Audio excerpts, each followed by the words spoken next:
It seems like you guys are really close to landing some defensive recruits. I know you can't be specific with the names, but how do you feel about how close you guys are with landing some top defensive guys? Well, I think anytime you coach at Ohio State University and you're recruiting great kids, you have a chance of getting them. And our kids, our coaches, I think, have done a great job. We've done the thing I'm finding that everybody works together to get the players. It's not about I'm recruiting this guy and you're recruiting that guy. It's a team effort because when they get here, they're all Ohio State defensive players. And I think right now, we're doing well. Our players, if you're a recruit and you come around and you watch our defensive players, I think you have to be excited. I know I am because they're young kids. They're great character. They love the game, and if I'm a recruit, I'm seeing that. I'm liking it. Obviously, for years, kids could only take their official visits in the fall. Now they can take it in the summer. I mean, are you a fan of that? Do you like that? Oh yeah, I like it a lot because it takes your time. That's all part of it. But I mean, anytime like a place like this, Mickey Marotti, our strength coach, is the best in the country. If you're a recruit and you get a chance to come in the summer and you get a chance to see why so many players have done so well and how so many players have improved themselves and have gone on to the NFL, you watch it firsthand. That's a great advantage. You don't always get to do that if you can't come on an official visit in the summer. So despite only having one defensive commit so far, it's safe to say you are not concerned at all about recruiting?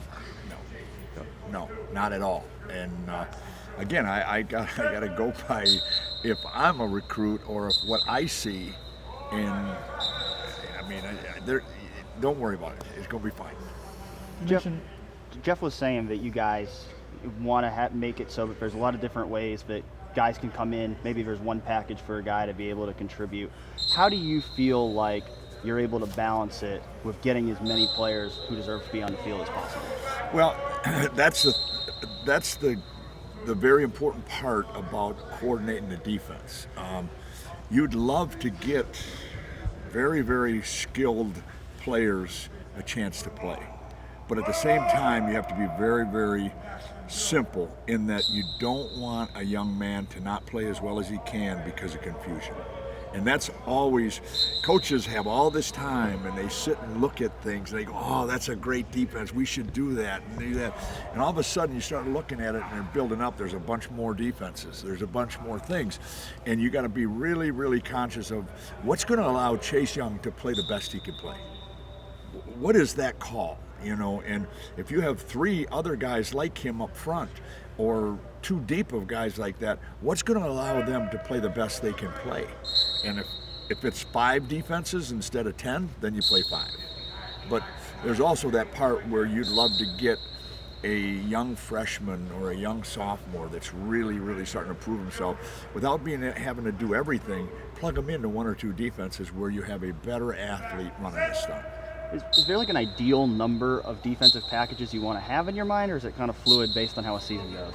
No, you get a great feeling, and with our coaches, we've got a great staff, a great defensive staff, and you've got a lot of experience. And so what ends up happening is all of a sudden it looks really good to Jeff and I, or Al and I, and all of a sudden Larry goes, that's a little too much, and pretty soon you go, okay, that's good. Let's bring this thing back a little bit. And it's. I think in the back of your mind, though, I know I do personally. We have very talented players. Let's let them play.